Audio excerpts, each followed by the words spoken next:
మన ప్రభువును రక్షకుడైన యేసుక్రీస్తు నామంలో చేరి వచ్చిన సహోదర సహోదరులందరికీ నా హృదయపూర్వకమైన వందనాలు తెలియచేస్తా ఉన్నాను. మునుపటి కంటే నాగూర్ చాలా స్మార్ట్గా, చాలా స్టైలిష్గా కనబడుతున్నట్టుగా నాకు అనిపించింది. బహుశా చాలా రోజుల తర్వాత చూస్తున్నామేమో, అలా అనిపించింది. బట్ అలా ఉంటాడు కూడా. ప్రభువు వారి పట్ల జరిగించిన అద్భుతమైన కార్యాలను వారి మాటల ద్వారా మనము వినగలిగాం. మనం నమ్మిన దేవుడు ఆయన ఎంతైనా నమ్మదగిన దేవుడు. పరిస్థితులకు అతీతంగా దేవుడు తన మీద ఆధారపడిన వారి విషయంలో తన కటాక్షాన్ని చూపకుండా ఎన్నడూ ఉండేవాడు కాదు. అలాగూ నాగూర్ బ్రదర్ విషయంలో దేవుడు ఎంతో అద్భుతమైన కార్యాన్ని జరిగించాడు. ఈ దినాలలో ఈ క్యాన్సర్ వ్యాధి మరింత ప్రబలమవుతూ ఉంది. నాగూరును చూచి ఇతను క్యాన్సర్ బారిన పడ్డాడు అని ఎవరు చెప్పగలుగుతారు? కానీ పరీక్షలకు వెళ్ళేంతవరకు కూడా అది తెలియలేదు. అలాగూ ఇలాంటి విపరీతమైన వ్యాధులు ప్రబలుతూ ఎంతోమంది దేవుని పిల్లలు అస్తవ్యస్తంగా అవస్థలు పడుతున్న దినాలలో దేవుడు తన కరుణగల హస్తాన్ని ఆ పరిస్థితుల్లో కూడా తోడుగా ఉంచి అద్భుతమైన సహాయాన్ని ప్రభు చేస్తూ వస్తున్నాడు. ప్రియులరా, ఈ రాత్రి మన ఎదుట ఉన్న చాలా కొద్ది సమయంలో క్లుప్తమైన సందేశాన్ని మనం వింటూ ఉంటుండగా శ్రద్ధతో ఆలకించాలని ప్రభు పేరట మీకు మనవి చేస్తూ ఉన్నాం. గలతీయులకు రాసిన పత్రిక 3వ అధ్యాయం 26వ వచనం. గలతీయులకు రాసిన పత్రిక 3వ అధ్యాయం 26వ వచనం చదువుతున్నాను. యేసుక్రీస్తునందు మీరందరూ విశ్వాసం వలన దేవుని కుమారులై ఉన్నారు. లూకా సువార్త 6వ అధ్యాయం 35వ వచనం ఆఖరి భాగం చదువుతున్నాను. అప్పుడు మీ ఫలము గొప్పదయ్యుండును, మీరు సర్వోన్నతుని కుమారులై ఉందురు. ఆయన కృతజ్ఞత లేని వారి ఎడలను దుష్టుల ఎడలను ఉపకారి అయ్యున్నాడు. దేవుడి మాటలు మన ధ్యానము కొరకై దీవించునుగాక. ప్రభునందు ప్రియమైన సహోదర సహోదరులారా, ఈ రాత్రి మన ధ్యానం కొరకై 2 వచనాలు మనం విన్నాం. ఒకటి, విశ్వాసం ద్వారా దేవుని కుమారులై ఉండడం. ప్రభు అయిన యేసుక్రీస్తునందు విశ్వాసం ఉంచడం ద్వారా మనమందరము ఆయన పిల్లలమయ్యాం, ఆయన కుమారులమయ్యాం, దేవుని కుమారులై ఉన్నారు. లూకా సువార్త 6వ అధ్యాయం 35వ వచనాన్ని నేను సమయాభావాన్ని బట్టి నేను చదివాను, కానీ యాక్చువల్గా 26వ వచనం నుంచి 35వ వచనం వరకు చదవాలి. సుమారు 11 వచనాలు చదివితే దేవుని కుమారులు అనబడిన వారిని ఆయన సర్వోన్నతుని కుమారులు అని పిలుస్తూ ఉన్నాడు. సర్వోన్నతుని కుమారుడు, the children of the highest, the children of the highest. ప్రభు అయిన యేసుక్రీస్తునందు విశ్వాసం ఉంచడం ద్వారా దేవుని కుమారులు అన్నాడు. కానీ 35వ వచనములో కేవలం దేవుని కుమారులే కాదు, సర్వోన్నతుని దేవుని కుమారులు, సర్వోన్నతుని కుమారులు, the children of the highest. ఈ మాట చదువుతూ ఉన్నప్పుడు లూకా సువార్త 6వ అధ్యాయం 27వ వచనం నుంచి ప్రభువు తన శిష్యులను పిలిచి ఆయన చుట్టూ ఉన్న ప్రజలను ఉద్దేశించి మాట్లాడుతూ, వినుచున్న మీతో నేను చెప్పున్నది ఏమనగా అని కొన్ని క్లిష్టమైన సంగతులు చెప్పాడు. Very difficult to practice. ఎంత పెద్ద విశ్వాసి అయినా, ఎంత పెద్ద ఆత్మీయుడైనా ప్రాక్టీస్ చేయడానికి చాలా క్లిష్టమైన సంగతులు. శత్రుని ప్రేమించాలి అన్నాడు, ద్వేషించేవానికి మేలు చేయాలి అన్నాడు, శపించేవారిని దీవించాలి అన్నాడు, మిమ్మల్ని బాధించే వారి కొరకు ప్రార్థన చేయాలన్నాడు. ఒకవేళ ఎవరైనా మిమ్మల్ని ఒక చెంప మీద కొడితే అతనికి రెండో చెంప కూడా చూపించాలి అన్నాడు.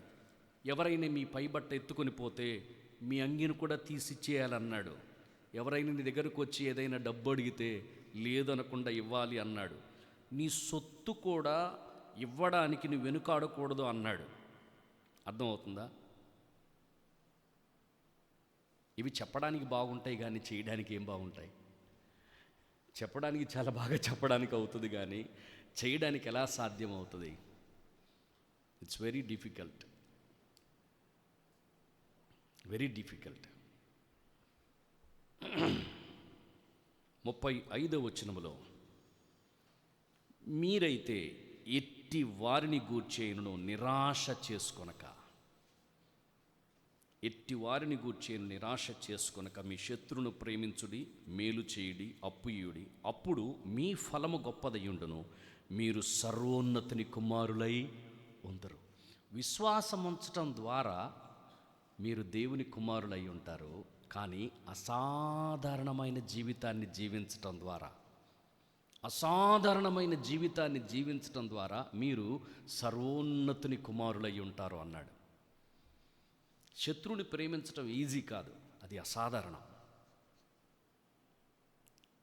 అర్థమవుతుందండి? అది అసాధారణం.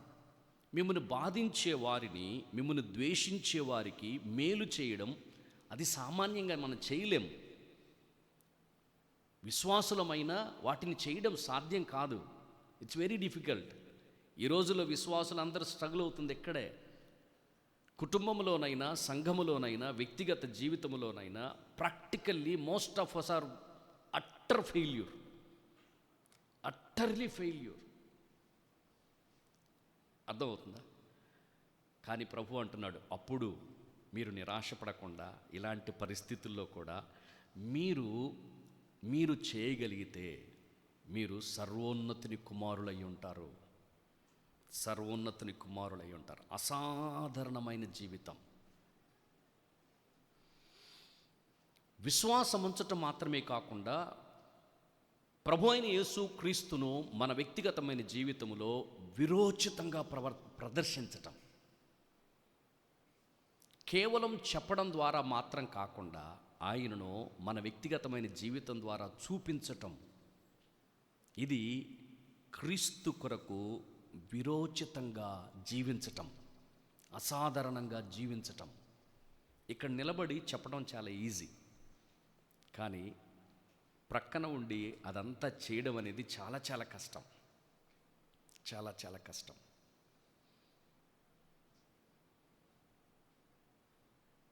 అనారోగ్యంతో బాధపడుతున్న వ్యక్తిని ఆయన కొరకు ప్రార్థన చేయడం సులువే, కానీ ఆయన బాధల్లో పాలివారం కావడం చాలా కష్టం.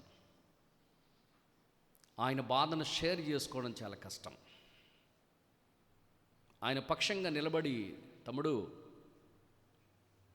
ప్రభు ఉన్నాడు, మేమందరం ప్రార్థన చేస్తున్నాం అని ప్రక్కన నిలబడడం చాలా కష్టం. ఇవన్నీ ప్రాక్టికల్ థింగ్స్. ఇలాంటి ప్రాక్టికల్ విషయాలు అసాధారణమైనవి. ప్రభునందు ప్రియమైన సహోదర సహోదరులారా, ఇది కేవలం విశ్వాసం ద్వారానే కాదు, విశ్వాసానికి మించి క్రీస్తును విరోచితంగా ప్రదర్శించినప్పుడే ఇలాంటి మనం చేయగలుగుతాం. క్రీస్తును మన వ్యక్తిగత జీవితంలో వ్యక్తీకరించినప్పుడు, క్రీస్తును మనం ప్రదర్శించినప్పుడు ఇలాంటి అసాధారణమైన కార్యాలు మనం చేయగలుగుతాం. ప్రభునందు ప్రియమైన సహోదర సహోదరులారా, సర్వోన్నతుని కుమారులు, మీరు కేవలం దేవుని కుమారులే కాదు, మీరు సర్వోన్నతుని కుమారులు కావాలి. అందరూ దేవుని కుమారులని చెప్పుకుంటారు, కానీ మీరు సర్వోన్నతుని కుమారులు కావాలి. ప్రభునందు ప్రియమైన సహోదర సహోదరులారా, సర్వోన్నతుని కుమారులు దేవుని స్నేహితులుగా జీవిస్తారు. దేవునితో అన్యోన్యమైన జీవితాన్ని గడుపుతారు, దేవునిలో నిలిచి ఉంటారు. దేవునికి వేరుగా వారు ఉండలేరు. యోహాను సువార్త 15వ అధ్యాయంలో నాకు వేరుగా ఉండి మీరు ఏమీ చేయలేరు.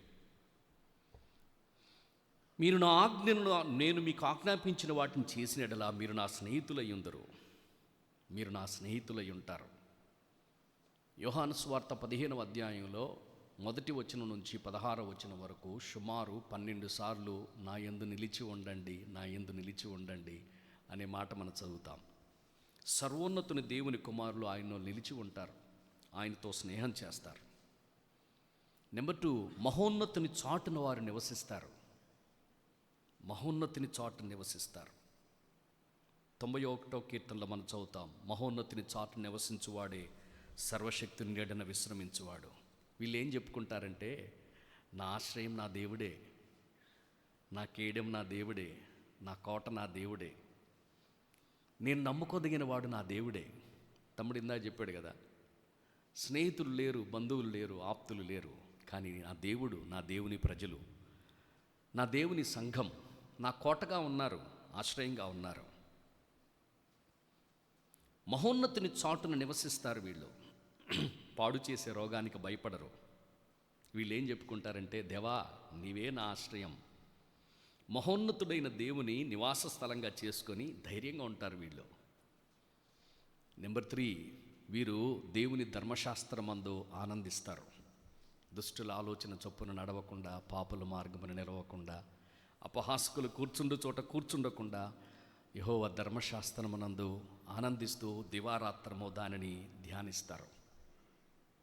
వీరు పరలోక పౌరసత్వాన్ని కలిగిన వారు. వీరు భూ సంబంధమైన వాటి కోసమై వీరు ఆలోచన చేయరు. వీరు సిగ్గుపడవలసిన విషయాలందు అతిశయించరు. మన పౌరస్థితి పరలోకమందుంది, వీఆర్ సిటిజన్స్ ఆఫ్ హెవెన్ అని పరలోక సంబంధమైన విషయాల్లో తమను తాము స్థిరపరచుకోవడానికి వారు పరలోక పౌరులుగా వారు జీవిస్తారు. నెంబర్ 5, వీరు పరిశుద్ధత కలిగి వారు జీవిస్తారు. నేను పరిశుద్ధుడిని గనుక మీరును పరిశుద్ధులై ఉండుడి అని ప్రభువు చెప్పిన మాటను బట్టి వీరు పరిశుద్ధత కొరకాయి ఏది చేసినా, అది వ్యక్తిగతంగానైనా, కుటుంబంలోనైనా, సంఘములోనైనా పరిశుద్ధతకు పెద్దపీట వేస్తారు. పరిశుద్ధత లేకుండా ఎవరు ప్రభువును చూడరనే మాట వారి హృదయాల్లో పెద్ద అక్షరాలతో రాసుకొని పరిశుద్ధతను సన్మానించేవారుగా వీరు ఉంటారు. వీరు దేవుని కొరకు కేవలం దేవుని కుమారులుగా ఉండటం మాత్రమే కాకుండా దేవుని కొరకు అసాధారణమైన జీవితాన్ని జీవించడానికి వీరు కోరుకుంటారు. ప్రభునందు ప్రియమైన సహోదర సహోదరులరా, పాత నిబంధనలో ఎంతోమంది భక్తుల జీవితాలను మనం చూస్తాం, ఎన్నో కుటుంబాలను మనం చూస్తాం. దేవుని కొరకు సాధారణ స్థాయిని మించి అసాధారణమైన స్థితిలో జీవించి దేవుని మహిమపరిచిన వారిని ఎంతోమందిని చూస్తాం. వారిలో యోసేపు ప్రియులరా one of the very good character. అసాధారణమైన జీవితాన్ని జీవించిన వాడు.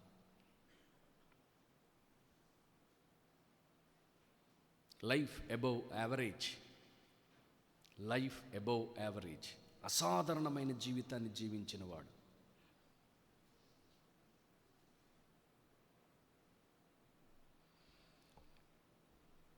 పాపానికి పారిపోయాడు కానీ ప్రతికూలమైన పరిస్థితులకు ప్రభువు మీద ఆధారపడ్డాడు.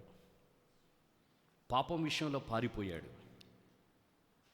ప్రతికూలమైన పరిస్థితులు తను చుట్టుముట్టినప్పుడు పారిపోలేదు కానీ, ఓడిపోలేదు కానీ ప్రభువు మీద ఆధారపడ్డాడు. పరిపూర్ణంగా ప్రభువు మీద ఆధారపడ్డాడు. యోసేపు జీవితం అసాధారణమైన జీవితంగా ఈనాడు మన ఎదుట కనబడడానికి యోసేపు ప్రతికూలమైన పరిస్థితుల్లో ప్రభు మీద కంప్లీట్గా ఆధారపడ్డాడు. ఈనాడు చాలామంది ఎందుకు అసాధారణమైన జీవితాన్ని జీవించలేకపోతా ఉన్నామంటే, చిన్న సమస్యను కూడా తట్టుకోలేం, చిన్న సమస్యను కూడా ఓర్చుకోలేం. ఏంటి ప్రభువా, నేనింత సేవ చేస్తూ ఉంటే, నేనింత ప్రయాసపడతా ఉంటే నాకెందుకు ప్రభువా, నాకెందుకు ప్రభువా? మనము వై మీ అని ప్రశ్నిస్తే ప్రభు ఇచ్చే సమాధానం ఏంటి తెలుసా? వై నాట్ యూ, నీవెందుకు కాకూడదు? వై నాట్ యూ, నీవెందుకు కాకూడదు? ఈనాడు చాలామంది విశ్వాసులు పాపం దగ్గర నిలబడుతున్నారు, పరిస్థితుల నుంచి పారిపోతున్నారు. కానీ యోసేపు జీవితంలో పాపం దగ్గర నుంచి పారిపోయాడు, పరిస్థితులకు, ప్రతికూలమైన పరిస్థితులకు ఈ స్టూడ్ స్ట్రాంగ్. వీరోచితమైన విశ్వాసాన్ని ప్రదర్శించాడు. దేవుని మీద తనకున్న అచంచలమైన విశ్వాసాన్ని తన జీవితంలో వ్యక్తీకరించాడు, కనుబరిచాడు.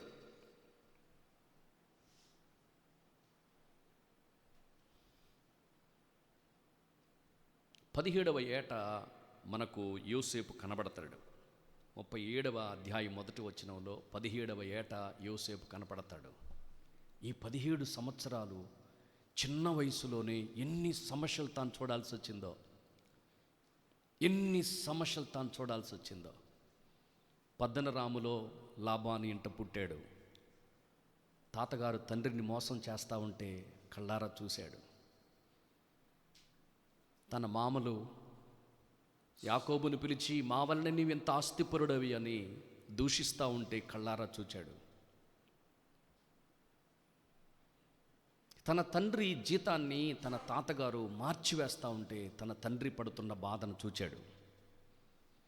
తన తండ్రికి అప్పగించిన మందన కాసే విషయంలో పగలు ఎండకు ఎండి, రాత్రి వర్షానికి తడిచి, కన్నులకు నిద్ర లేకుండా ఎంతో క్లిష్టమైన పరిస్థితిని తండ్రి అనుభవిస్తూ ఉంటే యోసేపు చూచాడు. లాబాను దగ్గరికి వెళ్ళి నేను ఉండలేను, నేను నా తండ్రి ఇంటికి వెళ్ళిపోతానని తిరిగి ప్రయాణం మొదలుపెట్టి ఒకవైపున లాబాను తరుముకుంటూ వస్తూ ఉన్నాడు, ఒకవైపున ఏశావు ఎదుర్కొంటూ వస్తూ ఉన్నాడు. ఈ పరిస్థితుల్లో చిన్నవాడైన యోసేపుకి ఏమీ అర్థం కాలేదు.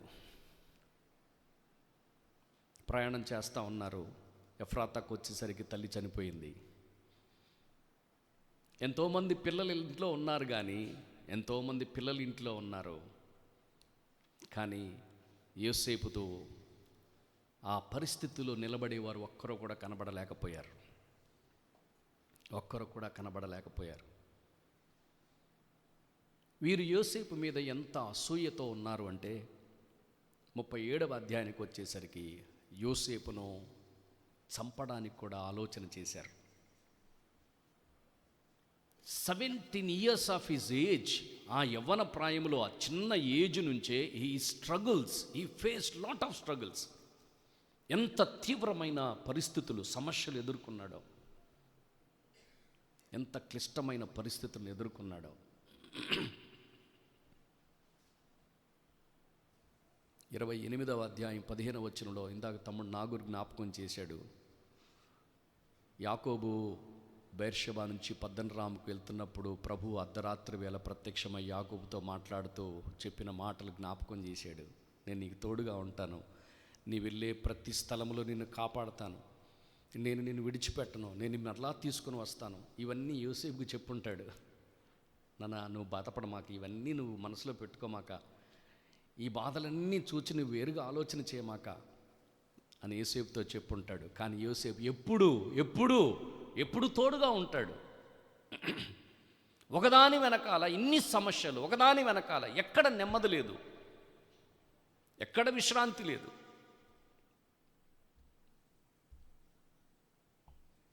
పెద్దవాడయ్యాడు, 17 ప్రాయంలో. ప్రియులారా, అన్నలైనా ఆదరిస్తారేమో, అన్నలైనా ప్రేమిస్తారేమో అనుకుంటే అన్నలు కూడా ప్రేమించలేకపోయారు, చంపాలని ఆలోచన చేశారు. His problems. నేను మరలా చెప్తున్నాను, పాపానికి పారిపోయాడు కానీ సమస్యకు పారిపోలేదు. సమస్యకు ప్రభు మీద పరిపూర్ణంగా ఆధారపడ్డాడు. అన్నలు యోసేపును గుంటలో పడేస్తూ ఉంటే, పిట్టులో పడేస్తూ ఉంటే అప్పగించుకున్నాడు. He never said no. నన్ను ఎందుకు పడేస్తున్నారని ప్రశ్నించలేదు. నన్ను ఎందుకు పడేస్తున్నారని ఎదురు తిరగలేదు. నన్నెందుకు పడేస్తున్నారు, గుంటలో పడద్రోస్తున్నారు, నేనేం తప్పు చేశానని ప్రశ్నించలేదు. He just submitted himself. యోసేపుకున్న ధైర్యం ఏమిటంటే, నా తండ్రి దేవుడు, నేను నమ్మిన దేవుడు, ఆయన నమ్మదగిన దేవుడు. ఆయన నమ్మదగిన దేవుడు. గుంటలో నుంచి పైకి తీశారు, మిద్యానీయులు కమ్మివేశారు. పోతీఫర్ ఇంటికి వచ్చాడు, ఐగుప్తు దేశానికి వచ్చాడు. ఒక అధికారి ఇంటిలో అయినా సంతోషంగా ఉండొచ్చేమో అనుకున్నాడు. ఇంత పెద్ద ఇల్లు, ఇంత పెద్ద పరిస్థితులు, ఎక్కడైనా మనకు నెమ్మది దొరికిద్దేమో అనుకున్నాడు. అక్కడ కూడా ఎంతో శోధన. ప్రతిరోజు ఎవ్రీడే శోధించని రోజు లేదు. ప్రభు మీద ఆధారపడ్డాడు. నా దేవునికి విరోధంగా నేను ఇంత ఘోరమైన దుష్కార్యం చేయలేను అని పాపము నుంచి పారిపోయాడు.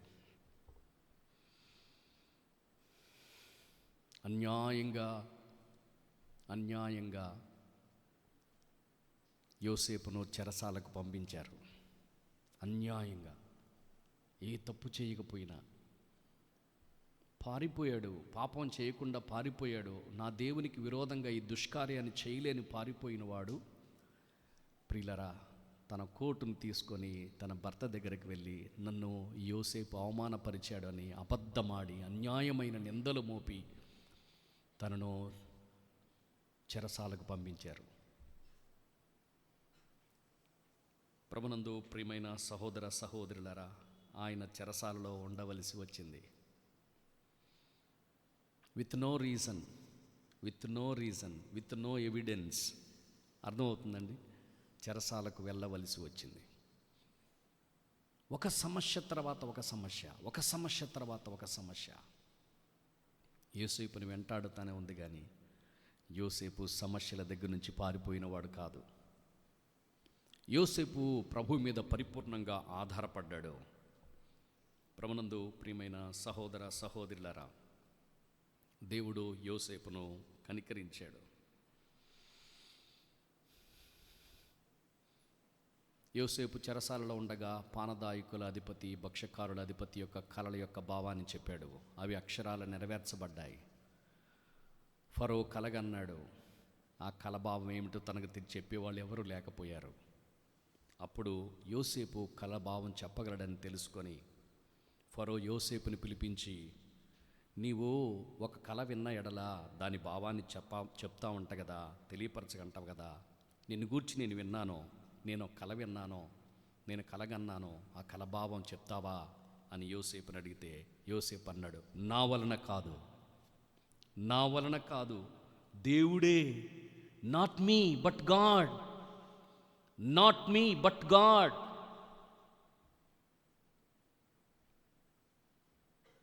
ఆ ఫరోకు తన గూర్చి ఏదైనా చెప్పుకొని, రాజా నేను ఏ తప్పిదం చేయలేదు రాజా, నిష్కారణంగా నేను ఇక్కడికి వచ్చాను రాజా, నేను ఇన్ని సమస్యల గుండా వస్తాను రాజా, నన్ను విడిపించు, నాకు సహాయం చేయని చెప్పాల్సిన వాడు తనను గూర్చి నేను చెప్తాను, నేనే వాళ్ళిద్దరి కళ్ళభావం చెప్పింది, మా ఇంటి దగ్గర కూడా మా అన్న వాళ్ళకి చెప్పాను, వాళ్ళు ఎవడో నమ్మలేదు, నేనే అని చెప్పాల్సిన వాడు, no, not me but God.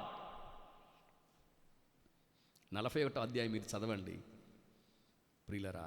He glorified God like anything. అలాంటి ప్రతికూలమైన పరిస్థితుల్లో దేవుణ్ణి ఎంతో మహింపరిచాడు, దేవుణ్ణి ఎంతో ఘనపరిచాడు.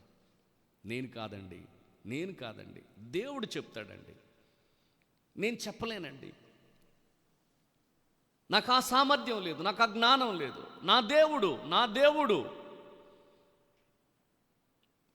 నా దేవుడు చేయశక్తి కలిగిన వాడు. ప్రియరారా, దైవ గ్రంథంలో 3 మాటలు చెప్పారు. యోసేపు 1, 2 పౌలు. ఇక జీవించువాడని నేను కాదు, క్రీస్తే, not me but Christ, not I but Christ. గలతీయులకు రాసిన పత్రిక 2వ అధ్యాయం 20వ వచనంలో, నేను క్రీస్తు కూడా సిలువ వేయబడ్డాను, ఇక నేను కాదు. ప్రభు అయిన యేసు క్రీస్తు గెత్సెమనే తోటలో 26వ అధ్యాయం మత్తయి సువార్త 39వ వచనములో, తండ్రి సాధ్యమైతే ఈ గిన్నె నా యుద్ధ నుంచి తొలగిపోని, అయినా నా ఇష్టం కాదు, నీ చిత్త ప్రకారమే, not my will but your will. ప్రభునందు ప్రియమైన సహోదర సహోదరుడరా, నేను కాదు దేవా నీవే అని ఎవరైతే ప్రభువుకు అప్పగించుకోగలుగుతామో వీరోచితంగా ప్రభువును మనం ప్రత్యక్షపరచగలుగుతాం, ప్రభువును మనం ప్రదర్శించగలుగుతాం. ప్రియులరా, అసాధారణమైన జీవితాన్ని మనం జీవించగలుగుతాం. నాట్ మీ, నేను కాదు, దేవుడే అని చెప్తే, ప్రియులరా వినండి, ఫరో యోసేపును చూచి, తన సేవకుల వైపు చూచి, ఇతని వలె దేవుని ఆత్మ కలిగిన మనుషుని కనుగొనగలమా?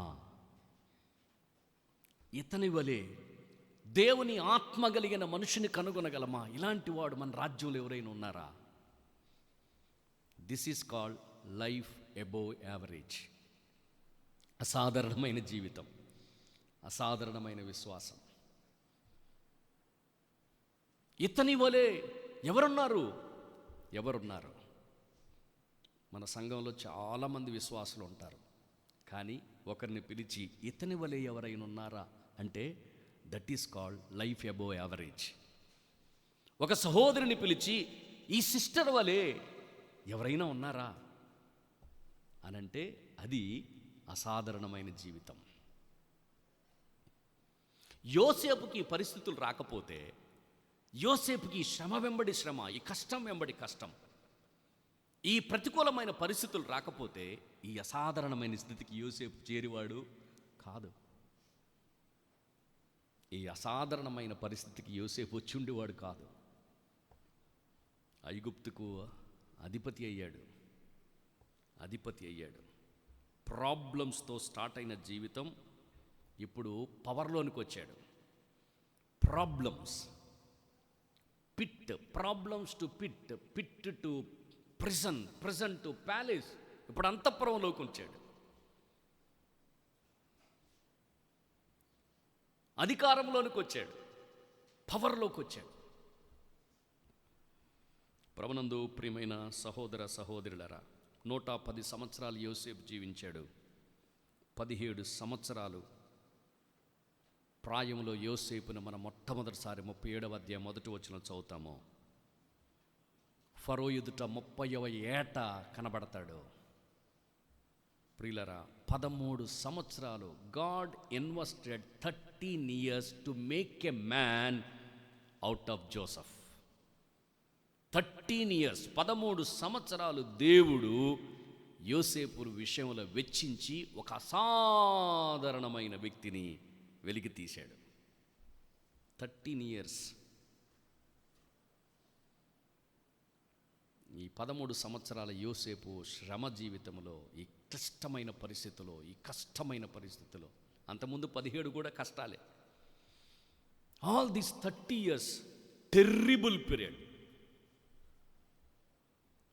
కానీ 110 సంవత్సరాల్లో 30 సంవత్సరాలు పోతే 80 సంవత్సరాలు he lived a glorious life.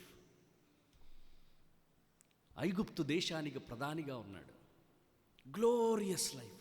ఎంతోమందిని పోషించాడు, ఎంతోమందిని రక్షించాడు, ఎంతోమంది జీవించటానికి కారకుడయ్యాడు, ప్రాణరక్షణ దయచేశాడు ఎంతోమందికి. పడిన కష్టం 30 సంవత్సరాలే, కానీ అర్థమవుతుందా? 80 సంవత్సరాలు అత్యంత వైభవంతో కూడిన జీవితాన్ని జీవించాడు. ప్రియులరా, సహోదరులరా వినండి, కష్టాలకు పారిపోతే అసాధారణమైన జీవితాన్ని మనం జీవించలేము. ఈనాడు విశ్వాసులు ఈజీ లైఫ్ కోసమై వెతుక్కుంటా ఉన్నారు. ఎక్కడ ఈజీగా ఉంటుంది విశ్వాస జీవితం ఎక్కడ సులువుగా ఉంటుందో దాన్ని చూసుకుంటా ఉన్నారు. Comfortable life, comfortable faith life, సౌకర్యవంతమైన, విలాసవంతమైన, వినోదంతో కూడిన ఆ, విశ్వాస జీవితాన్ని వెతుక్కుంటా ఉన్నారు. ప్రియులారా వినండి జాగ్రత్తగా. A place of glory will be reached only by the path of suffering. A place of glory will be reached only by the path of suffering.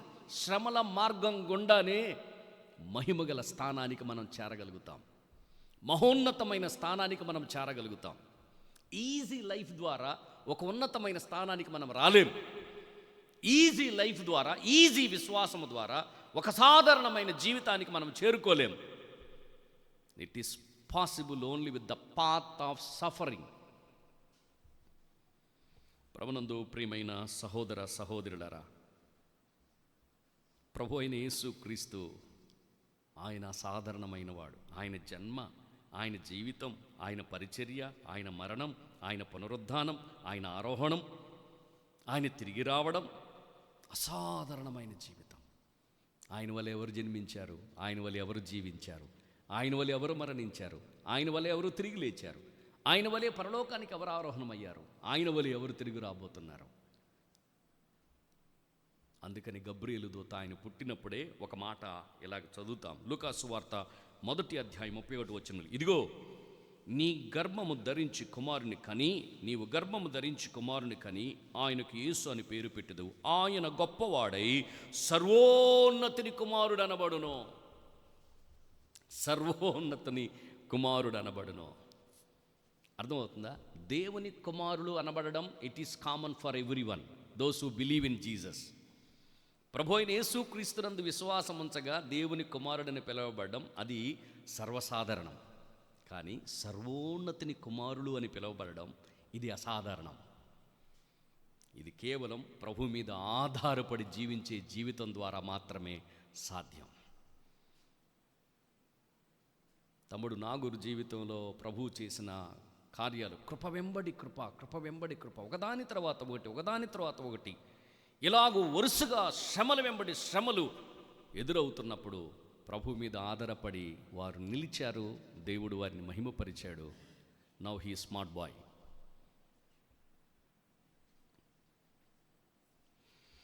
ప్రభునందు ప్రియమైన సహోదర సహోదరులారా, చాలా సంవత్సరాల క్రితం ఒక రష్యన్ నవల